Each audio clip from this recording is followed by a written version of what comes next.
Hallelujah hallelujah hallelujah. Hallelujah. खुदा उनके कलाम में लिखा है, यही है दिन जो खुदा उनका है, हम होंगे शाद और खुशी करेंगे। आमीन। आमीन। तशरीफ रखिएगा।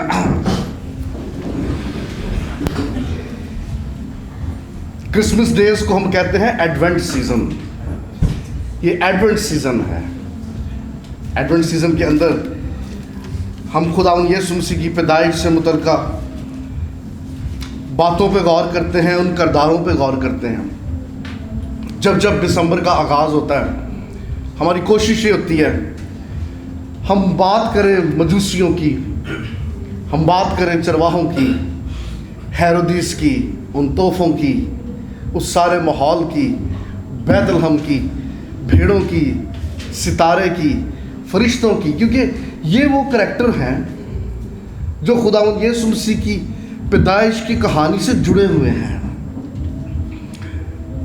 हम एडवेंट सीजन में जब तक क्रिसमस आ नहीं जाता, इन्हीं करैक्टर्स को डिस्कस करते रहते हैं और फिर हम खुदावंद यीशु मसीह की पैदाइश की बात करते हैं। लेकिन आज हम इसमें से किसी भी करैक्टर की बात नहीं करेंगे। मैं चाहता हूं मेरे साथ निकालिए मत्ती की अंजील और उसका पहला बाब। केड़ा रूम च बाइबल पढ़ना है? Very good. तो मत्ती दी अंजील किन्ने पढ़ी है? तो नसबनामा किन्ने पढ़िया तो किन्ने छड्डिया? तो गौर किन्ने कीता? हम अमूमन नसबनामा छोड़ देते हैं, समझ नहीं लगती या असीं बोर हो जाते हैं। लेकिन ये सबसे अहम चीज़ है जिन्होंने छड्ड दिंदे शुरू दे विच ही। ते अज असीं नसबनामा ही पढ़ना जिहड़ा ही छड्डिया तो जिहदी सानूं समझ नहीं लगती। और नसबनामा ये रूट है। किसी शख्स को समझना है तो उसकी रूट्स देखो, कहाँ से आया है। और मत्ती ने अगर नसबनामा लिखा है तो मत्ती चाहता था कि आप रूट्स को देखो, रूट्स को समझो।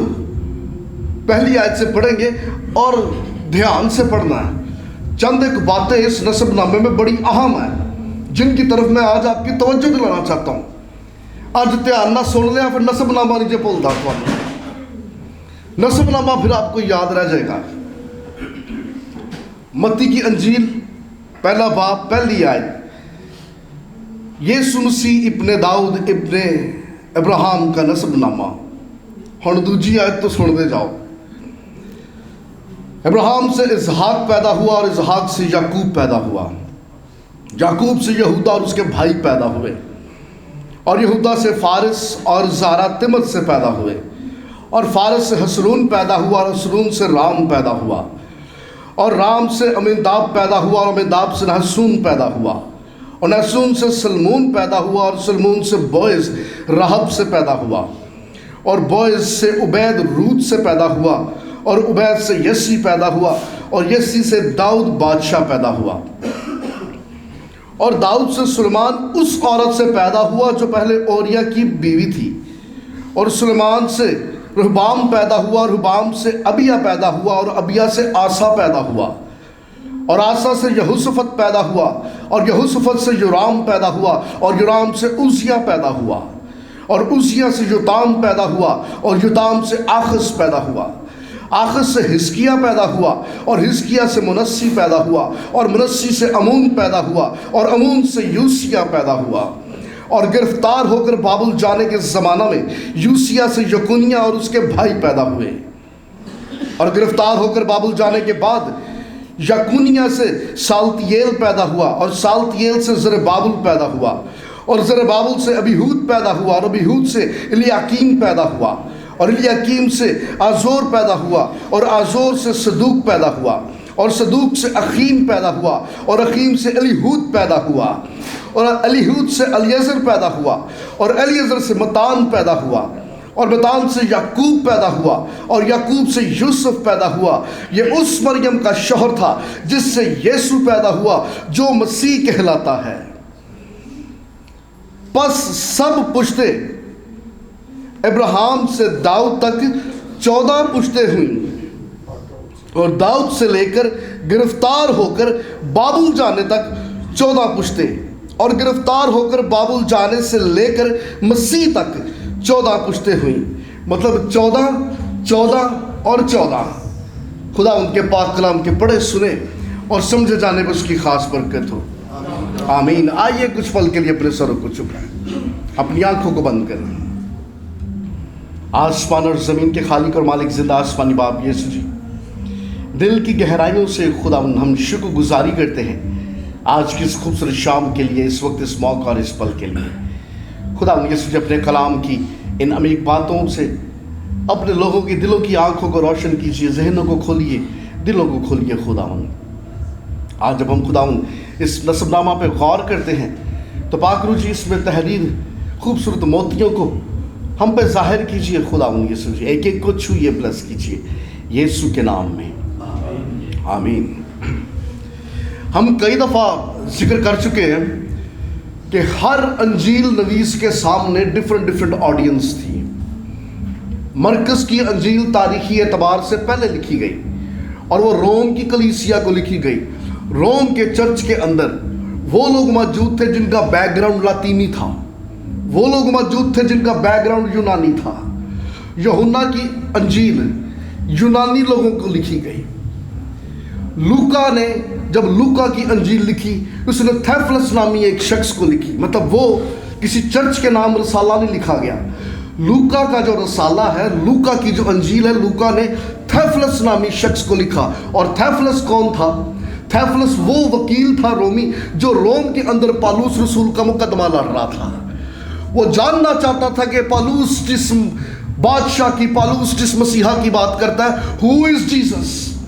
तो लूका ने जब फिर अंजील लिखी, लूका ने थेफलस के नाम वो रसाला कलम बंद किया और उसके नाम तहरीर कर दिया भी ये है यीशु, ये है जीसस जिसकी बाबत पालूस रसूल बातें करता है। याद रखना, मरकस की अंजील किन्हों लिखी गई? रोम की कलीसिया को। लूका की अंजील थेफलस को लिखी गई। यूहन्ना की अंजील यूनानियों को लिखी गई। मत्ती की अंजील यहूदियों को लिखी गई ताकि यहूदी कायल हों। इसलिए जब मत्ती यहूदियों को इब्रानी में ये अंजील लिख रहा है, मत्ती रसूल की पूरी कोशिश ये थी कि कोई बात ऐसी अंदर ना लिखी जाए जिससे यहूदियों को ठेस पहुंचे, जिससे वो सुन के डिस्टर्ब हो जाए, अपसेट हो जाए। बल्कि मत्ती ने बड़ी हिकमत अमली से उन तमाम बातों को कलम बंद किया, उन तमाम नुक्तों को तहरीर किया जिससे कोई यहूदी पढ़े और एक दफ़ा सोच में पड़ जाए कि मत्ती ये जिस शख्स की बाबत बातें कर रहा है, आया यही वो मसीहा है। जब जब यहूदी मत्ती की अंजील खोले, जब जब यहूदी इस रसाले को खोले, वो समझ जाए कि मत्ती रसूल क्या ना क्या चाह रहा है। मिसाल के तौर पे यहूदी तौरात को बड़ी अहमियत देते, पुराने अहदनामे को बड़ी अहमियत देते। सबसे ज्यादा हवाले पुराने अहदनामे के मत्ती ने तहरीर किए। यशाया ये कहता है, जकरिया ये कहता है, मलाकी ये कहता है, यर्मिया ये कहता है। उसने पुराने अहदनामों के हवाले दे दे के यहूदियों को कायल करने की कोशिश की कि अंबिया जिसकी बाबत कलाम कर गए, अरे जिन्होंने ये वादे कर दिए कि मसीहा आएगा, अरे देखो उनके वादे आज तकमील को पहुंचे। यशाया ने जो कलाम किया, यर्मिया ने जो कलाम किया, जकरिया जिसकी बाबत बातें करता था, अरे ये वही मसीहा है। सबसे ज्यादा रेफरेंस पुराने अहदनामे के मत्ती रसूल ने दिए ताकि यहूदी जब इन हवालों को क्रॉस रेफरेंस देखे, जब इनका मुआवजा करें, इनका जायजा ले, तो वो एक दफा गहरी सोच में पड़ जाए कि मत्ती जिस शख्स की बाबत बातें करता है, नबियों ने जिसकी बाबत कलाम किया, आया ये शख्स वही है कि नहीं। यूहन्ना ने जिस तरह पब्लिकली खुदावंद यीशु मसीह की स्टेटमेंट को लिखा, जिंदगी की रोटी मैं हूं, जिंदगी का पानी मैं हूं, हमेशा की जिंदगी मैं हूं, ये लफ्ज मैं हूं यहूदियों के नजदीक बड़ा अहम था। यूहन्ना ने पब्लिकली खुदावंद यीशु मसीह की हर उस स्टेटमेंट को तहरीर किया जिसके अंदर लफ्ज मैं हूं आया है। लेकिन मत्ती बड़ा मोहतात रहा। मत्ती जानता था कि अगर मैं अपनी आयात में, अगर अपनी बातों में, अपनी तहरीरों के अंदर लफ्ज मैं हूं लिख दूंगा तो ये यहूदियों को ठेस पहुंचेगी। उसने पब्लिकली खुदावंद यीशु मसीह की कोई ऐसी स्टेटमेंट नहीं लिखी जिसमें खुदावंद यीशु मसीह कह रहे हैं मैं हूं, क्योंकि वो जानता था कि यहूदी समझते हैं कि ये मैं हूं का टाइटल ये सिर्फ यहोवा का है। ये सिर्फ यहोवा का नाम है, ऑब्जेक्शन आ जाएगा, प्रॉब्लम क्रिएट हो जाएगी। उसने कोशिश की कि कोई ऐसी पब्लिक स्टेटमेंट जो खुदावंद यीशु मसीह ने भीड़ में पब्लिकली मैं हूंगा जहां पे इस्तेमाल किया है, ऐसी नुक्तों से गुरेज किया जाए। उसने वो सारी स्टेटमेंट स्किप कर दी। मत्ती रसूल अच्छी तरह जानता था, यहूदी मूसा को बड़ा मानते हैं, मूसा की बातें करते हैं। मूसा जैसा नबी ना इनके जहनों से उतर सकता है, ना इनके दिलों से उतर सकता है। इसलिए मत्ती ने जब अपनी इस अंजील को तहरीर किया, इसने खुदावंद यीशु मसीह के 5 सरमन तहरीर किए। और पहला सरमन उसने ये पेश किया कि ये पहाड़ी वाज है, और जिस तरह से पहाड़ पे मूसा के वसीले शरीयत आ रही थी, वैसे इस पहाड़ पे यीशु मसीह के वसीला से एक नई शरीयत आ रही है। अरे अगर वो पुराने अहद का मूसा था तो देखो ये नए अहद का मूसा है। अरे ये 5 सरमन मत्ती की ने अपनी अंजील के अंदर तहरीर किए, लेकिन सवाल है मत्ती से कि 5 क्यों, 5 में क्यों तकसीम किया? तो 5 का अदद यहूदियों के नजदीक it's a divine figure, it's a Holi numeric. यहूदियों का मानना यह था ये 5 का अदद मुकद्दस अदद है, क्योंकि मूसा की मार्फत खुदावंद ने 5 किताबें दे दी। अरे जब मत्ती ने खुदावंद यीशु मसीह के सरमन्स को तहरीर करने के लिए सोचा, तो उसने भी खुदावंद यीशु मसीह के 5 सरमन तहरीर किए, और 5वें सरमन के बाद अंजील खत्म हो जाती है। मतलब मत्ती ये बताना चाह रहा है, अरे मूसा जिससे वादा किया था कि मैं तेरी मानद तेरे भाइयों में से एक नबी बर्पा करूंगा, तो वो जो मूसा की मानद नबी था, अरे देखो वो यही है जिसका नाम यीशु है। Hallelujah, hallelujah. ये राइटिंग स्टाइल मत्ती का यहूदियों को कायल करने के लिए है। This is the new Moses, अरे ये है नए अहद का मूसा। लेकिन और बहुत कुछ है। मत्ती जिसकी तरफ आपकी और मेरी तवज्जो दिलाना चाहता है, मैं जब इस सारे नस्बनामे को पहली आयत से 17वीं आयत तक पढ़ता हूं, मैं जब इस सारे नस्बनामे पे गौर करता हूं, 3 नुक्ते 3 बातें हैं। पहला पॉइंट, सेक्शन। ये नस्बनामा आपको सेक्शंस में मिलेगा, 3 सेक्शन ने दे विच। दूसरा पॉइंट, सिलेक्शन।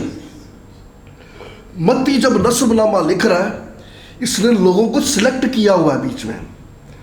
कुछ लोग की छाट देते ने, कुछ इन्हें लिख देते ने, सिलेक्शन है। और तीसरा point, saviour. Section, selection and saviour. सबसे पहला नुक्ता, पहला पॉइंट, सेक्शन। इब्राहिम से लेके दूसरी आयत से लेके 6वीं आयत तक पहला सेक्शन इब्राहिम से शुरू होता है, दाऊद बादशाह पे आके खत्म होता है।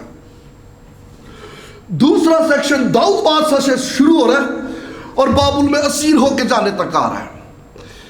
तीसरा सेक्शन बाबुल की असीरी से लेकर खुदावंद यीशु मसीह की पैदाइश तक। ये 3 सेक्शन है। मेरा सवाल है मत्ती से, आपने जब पहले सेक्शन का आगाज किया, आपने बाप इब्राहिम से क्यों आगाज किया? लूका ने तो इंज नहीं किया। लूका तो इस चेन को खींच के पीछे बागेदन में ले गया, उसने आदम तक बात लेके गया। लेकिन आपने इस लड़ी को बाप इब्राहिम तक क्यों रखा?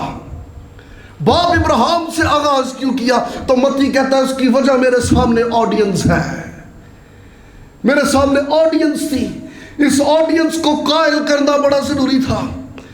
अरे वो शख्स जिसका नाम यीशु है, वो गली बाती यहूदी नहीं है, बल्कि वो सचमुच बाप इब्राहिम की नस्ल से है। बाप इब्राहिम जिसके साथ वादा किया गया था। अरे खोलो पैदाइश 22वां बाप इब्राहिम जो कि ईमानदारों का बाप कहलाया, जिसके साथ वादा हो गया था कि मैं तेरी नस्ल से लोगों को और कौमों को बरकत बख्शूंगा। अरे वो जो बाप इब्राहिम की नस्ल जिसके वसीला से कौमों ने और नस्लों ने बरकत पाली थी, उसका नाम यीशु है। हालेलुया। अरे ये गली बाती यहूदी नहीं है, या हम अपने किरदार पसंदी के एतबार से नहीं कहते। अरे देखो ये लड़ी बताती है, ये बाप इब्राहिम से आ रहा है। इसने पहला सेक्शन बाप इब्राहिम से शुरू किया क्योंकि वो बताना चाहता था ये नस्ली एतबार से यहूदी है। अगला सेक्शन इसने दाऊद से शुरू किया क्योंकि वो बताना चाहता था ये गलीबाती बादशाह नहीं है, अरे सचमुच का बादशाह है। तारीख शाहिद है, हिस्ट्री बताती है, इसका फैमिली ट्री खोल के देख लो, इसकी ब्लड चेन देख लो आप। अरे ये सचमुच बादशाह है, ये इब्ने दाऊद है। अरे ऐसा बादशाह जिसकी बाबत कलाम हो चुका था, ही इज अ ट्रू किंग। यही वो बादशाह है, अरे जिसका हम इंतजार करते थे, जिसके हम मुंतजर थे। अरे दाऊद बादशाह, उसकी तो उम्र की मियाद थी, उसकी सल्तनत का वक्त था, लेकिन देखो ये बादशाह, अरे ये बादशाह ऐसा है जिसकी सल्तनत की कोई इंतहा ना होगी, जिसका तख्त अब्दुल अबाद कायम और दायम रहेगा। हकीकतन यही असली बादशाह है। हालेलुया। मेरा सवाल था लियाकत भाई मत्ती से, आपने 3 सेक्शन बनाए हैं, हर सेक्शन में कहा है 14 पुश्तें हुई, इब्राहिम से दाऊद तक 14 पुश्तें, दाऊद से गुलामी में जाने तक फिर 14 पुश्तें, गुलामी से मसीह तक फिर 14। आपने 14 का फिगर क्यों लिया? 12 कर लेंदे, 12 भी तो डिवाइन मैनेजमेंट का फिगर है यहूदियों के नजदीक। 5 का कोई हिसाब कर लेंदे, अरे वो भी तो मुकद्दस अदद है आपके लिए। लेकिन आपने 14 ये 14 का अदद क्यों लिया? क्योंकि 14 का अदद यहूदियों के नजदीक बड़ा अहम है, और 14 के अदद की बड़ी वैल्यू है, बड़ी रिस्पेक्ट है, क्योंकि वो कन्विंस करना चाह रहा है यहूदियों को कि खुदावंद यीशु मसीह सचमुच दाऊद की नस्ल से आने वाला बादशाह है। क्योंकि 14 का अदद दाऊद के नाम का अदद है। एक टर्म यूज होती है गिमेट्रिया। गिमेट्रिया किसे कहते हैं? नामों के हिंद से निकालना, न्यूमेरिक्स निकालना। यहूदियों के नजदीक हर नाम का एक हिंसा है, एक न्यूमेरिक है, हर नाम का एक न्यूमेरिक है। वैसे ही दाऊद के नाम का भी न्यूमेरिक है। अगर दाऊद के नाम को डिवाइड किया जाए इब्रानी में, तो पहला हिंसा, पहला अल्फाबेट बनता है दालेत, और दालेत का नंबर है 4।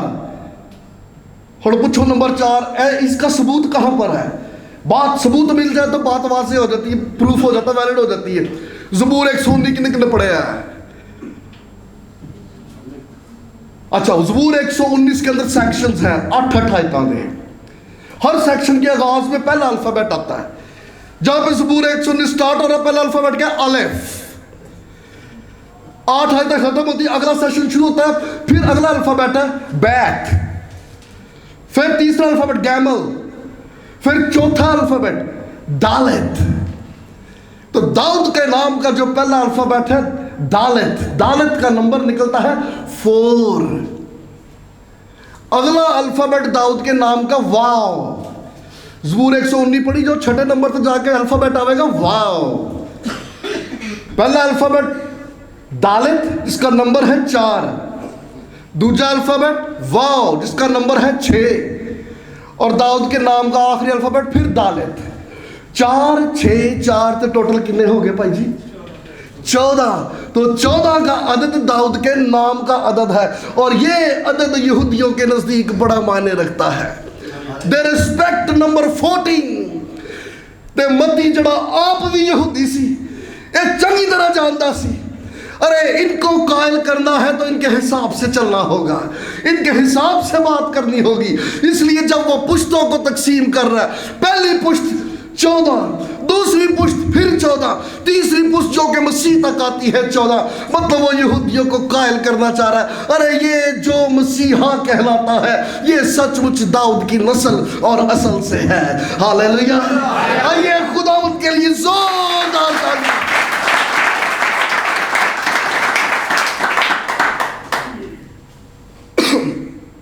हुण याद रहेगा नसबनामे से 14 14 14 क्यों है? It's a David numeric. और मत्ती जिनसे डील कर रहा है उनके नजदीक ये 14 का अदद बड़ा अहम था। पहली बात, सेक्शंस, ये 3 सेक्शंस हैं, 14 14 14। दूसरी बात, सिलेक्शन।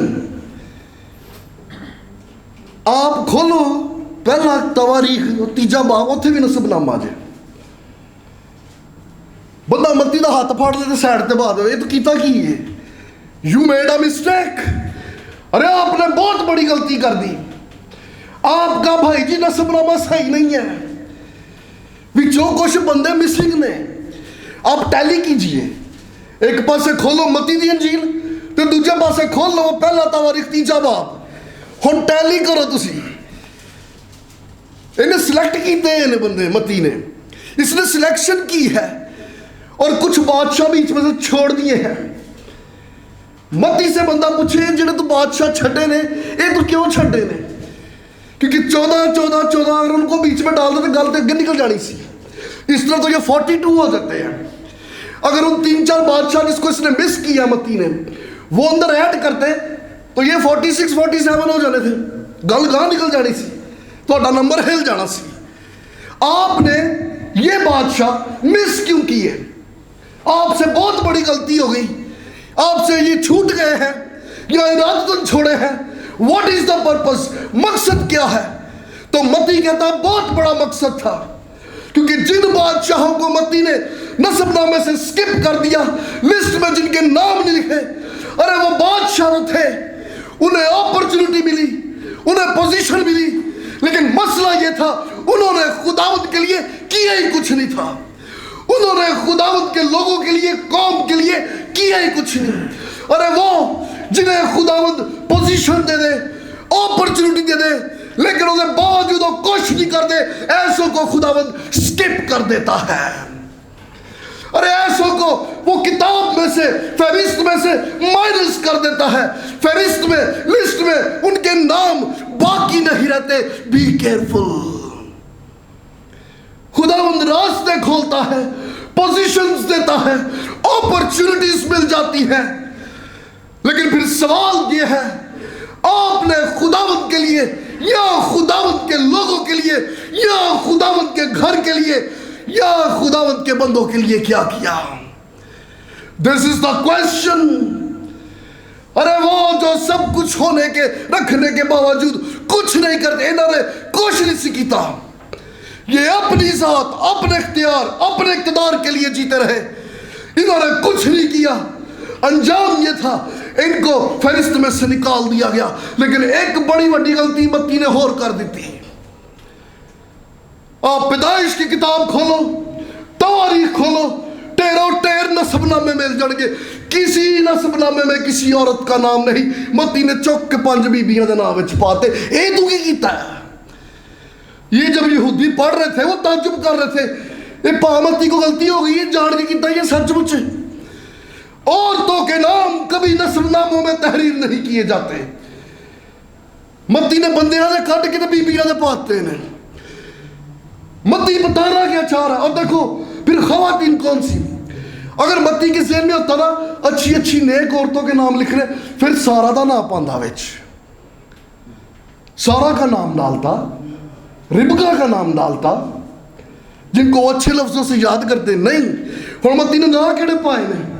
लिखा हुआ पहला नाम तिमर, तिमर ने भी बदकारी की, मत्ती नूं याद सी, मत्ती ने भी पाता विच। अगला नाम केड़ा? या भी लिखा हुआ राहब, राहब भी कसबी थी, उन्हें चौकों का भी नाम विच पाया। अगला नाम रूत, रूत भी गैर कौम तो आई और यहूदी उसको भी पसंद नहीं करते, उन्हें चौकों का भी नाम विच पाया। और उसके बाद बैतशेबा, बैतशेबा ने भी बदकारी की, उन्हें चौकोंदा भी ना विच पाया। और पांचवी खातून मदर मैरी, यहूदी मदर मैरी को अच्छा नहीं समझते थे क्योंकि वो रूह कुदस की कुदरत से हामला हुई।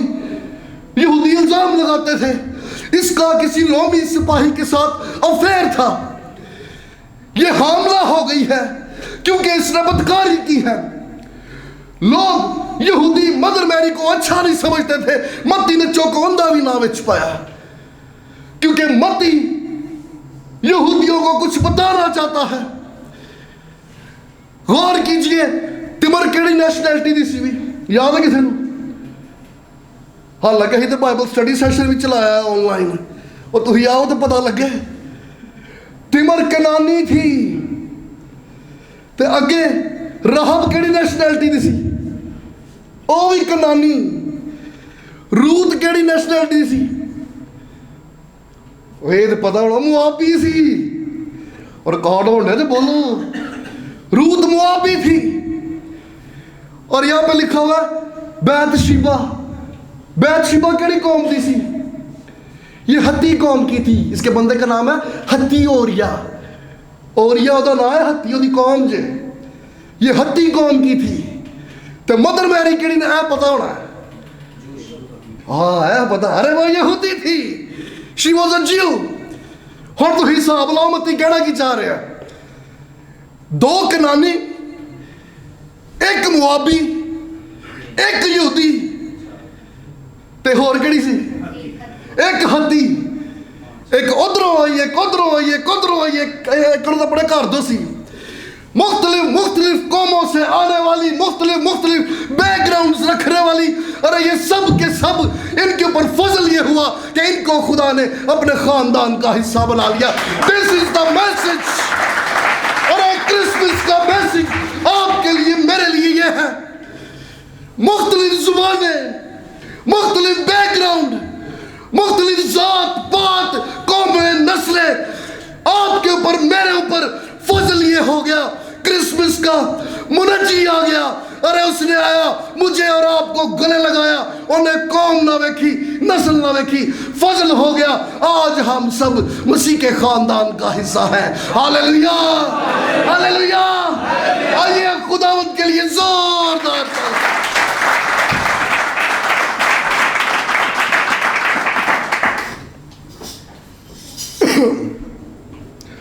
हुण याद रहेगा, ये नसबनामा हुण भुलना नहीं चाहिए। It's very important. पहली गल सैक्शन, तो दूजी गल ये वेखे ने सिलेक्शन की सी, बड़ा सियाना सी। ये यहूदियों के हिसाब नाल चलन डे, नाल अपनी गल भी करन डे। ये बताना चाह रहा है यीशु बादशाह तो है, लेकिन ये दुनिया के बादशाह हो जैसा बादशाह। He is a different king, whatever you are. और तू जो भी है, जैसा भी है, जहां से भी आया है, अरे अगर तू मसीहा को कबूल करता है तो तू उसके खानदान का हिस्सा है। He is a different king. तो तीसरी ते आखिरी गल, saviour. And what a saviour. मत्ती ने दो कम लियाकत भाई होर बड़े अजीब कर देते हैं। मत्ती ने दो ऐसी बातों का जिक्र कर दिया यहूदी जिसका जिक्र करना पसंद नहीं करते। मतलब मत्ती ने सीधा उनके दिलों पे चोट की। जैसे जैसे यहूदी नस्बनामे को पढ़ते डिस्टर्ब हो जाते, मत्ती ने बात ऐसी कर दी। पहला काम मत्ती ने क्या किया, पढ़ो इथों की लिखा है भाई जी। और दाऊद से सुलेमान उस औरत से पैदा हुआ जो ओरिया की बीवी थी। मत्ती को लिखना चाहिए था दाऊद की बीवी। मत्ती कह रहा नहीं, दाऊद ने ज़ना कीता ही, बुढ़ियो ओरिया दी सी। मतलब यहूदी लोग दाऊद की जिस बदकारी पे पर्दा डालते, जिक्र नहीं करते थे, मत्ती ने चुक के प्रोमिनेंट किया है। भाई जी गलती की ही थोड़े बादशाह ने। बादशाह अपनी जगह है, लेकिन बदकारी की। और बदकारी ये की कानूनी तौर पे वो ओरिया की बीवी थी, लेकिन दाऊद ने बदकारी की, उसको हथिया लिया और ओरिया का कत्ल करा दिया। इतने वेखो का नाम ही नहीं लिखा, बैतशेबा नाम नहीं लिखा, बल्कि यह कहा गया कि ओरिया की बीवी थी। और यहूदियों ने जब जब इसको पढ़ा, उनके दिल पे चोट लगी, क्योंकि वो दाऊद के कारनामों की तो बात करते थे और उस बादशाह की इस बदकारी को छुपाते थे। लेकिन मत्ती कहता कि नो, फेस योर पास्ट, अपने माजी का सामना कीजिए। ये गलती हुई, कबूल करना पड़ेगा, सामना करना पड़ेगा, फेस करना पड़ेगा। उन्हें गलतियां पहले वफाइया ने, मसीहा का जिक्र बाद में किया जाके। एक ये चोट मत्ती ने उनके दिल पे की। दूसरी, अगला सेक्शन, गिरफ्तार होकर बाबुल जाने तक। यहूदी कभी भी बाबुल की गिरफ्तारी, बाबुल की असीरी का जिक्र नहीं करते, क्योंकि ये उनका डार्क टाइम पीरियड था। बाबुल की असीरी इनको याद दिलाती कैसे हमारे लोग, हमारी बीवियां, हमारे बच्चे मारे गए, रोंदे गए।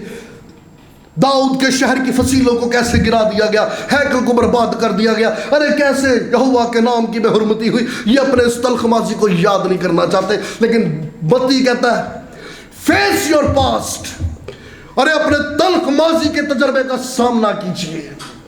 ये माजी का वो तल्ख तजर्बा था, यहूदी जिससे छुपते थे, जिक्र नहीं करते थे, उस पर पर्दा डालते थे, क्योंकि जब जब इन बातों को याद करते थे ये डिस्टर्ब हो जाते थे, अपसेट हो जाते थे।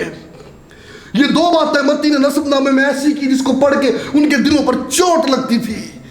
लेकिन मत्ती ने इन दो बातों का जिक्र करने के बाद नीचे उस शख्स का, उस जात का जिक्र कर दिया जिसकी बाबत लिखा है, और जो मसीह कहलाता है, ही इज द सेवियर। अरे मैसेज ये है मत्ती का बनी इस्राएल कौम के लिए, आपके लिए और मेरे लिए। अरे आपका माजी का जो भी तल्ख तजर्बा है उसे अवॉइड नहीं किया जा सकता, उसे इग्नोर नहीं किया जा सकता, उसे छुपा नहीं जा सकता। फेस योर सिचुएशन, सामना कीजिए। हाँ, दिल पर चोट लगेगी, लेकिन मैसेज ये है, इसी टूटे दिल के साथ फिर खुदावंद की हुजूरी में झुक जाइए। वहां एक जात है जिसका नाम मसीहा है। Hallelujah, he is a saviour. अरे वो तुझे तसल्ली भी देगा, इत्मीनान भी देगा, तक़वियत भी देगा, जोर भी अता करेगा। हालेलुया। एक आखिरी सवाल मत्ती से, आपने फहरिस्त में मत्ती की इंजील पहले नंबर पे क्यों रख दी? तारीखी एतबार से मरकस की इंजील पहले थी। आपको ताबेदारी का सबूत देना बनता था। मरकस पहले होनी चाहिए थी, मत्ती बाद में होनी चाहिए थी। ये तरीकाकार क्यों? तुसी मत्ती चौक के पहले करती नंबर ते, पहले नंबर ते मत्ती रख दी, उसके बाद आपने मरकस रख दी। आपने ऐसा क्यों किया? और वो यहूदी जो मसीह हो गए थे उन्होंने भी इतराज नहीं किया, क्योंकि वो मत्ती के अंदाज को समझ रहे थे। अगर जरूरत है समझने की, वो आपको और मुझे है। आज दो बातें असी कई बार जिक्र किया है, और पता नहीं तुहानू याद है कि नहीं, मैं रिपीट करांगा।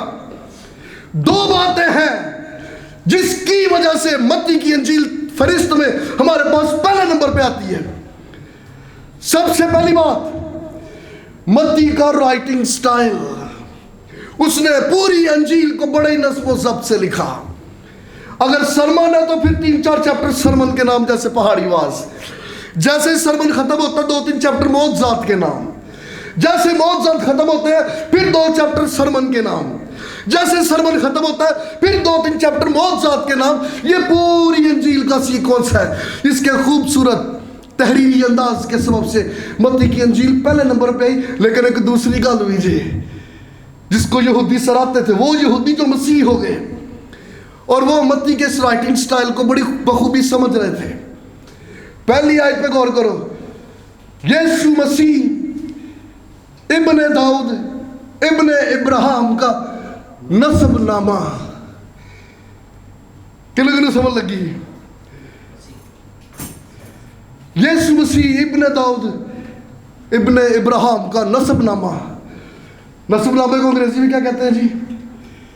जीनियोलॉजी। जीनियोलॉजी कहाँ से निकला है? यूनानी में जीनियोलॉजी को कहते हैं जेनेसिस। यहूदियों के नज़दीक जेनेसिस वो किताब है जो पुराने अहदनामे की सबसे पहली किताब है। अब देखो उनका माइंड सेट क्या है।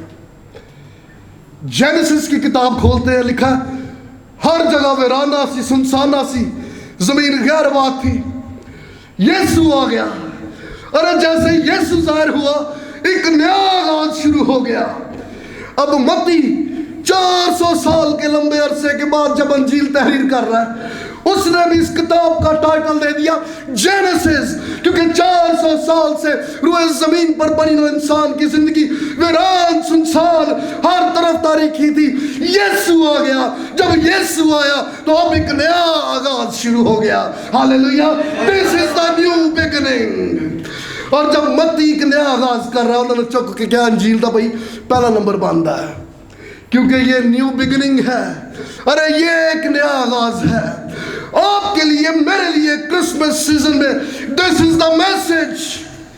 अरे ये मुमकिन है सोचे जिंदगियां वीरान उजाड़ बियाबान का शिकार हो, but the good news is अरे यीशु आ गया है, और जहां पर यीशु आ जाता है अरे फिर से एक नई जिंदगी का आगाज हो जाता है। हालेलुया, आइए खुदावंद के लिए जोर आता है।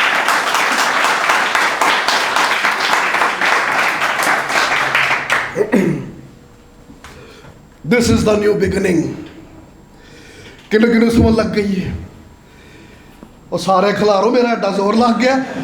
This is the new beginning, Jesus has come. Yeshu आ गया है। ते जिथे यीशु आ जाता है उथे वीरानियां सुनसानियां नहीं रहंदियां। हालेलुया, आए हम सब अपने कदमों पे खड़े हों, खुदावंद की शुक्रगुजारी करें।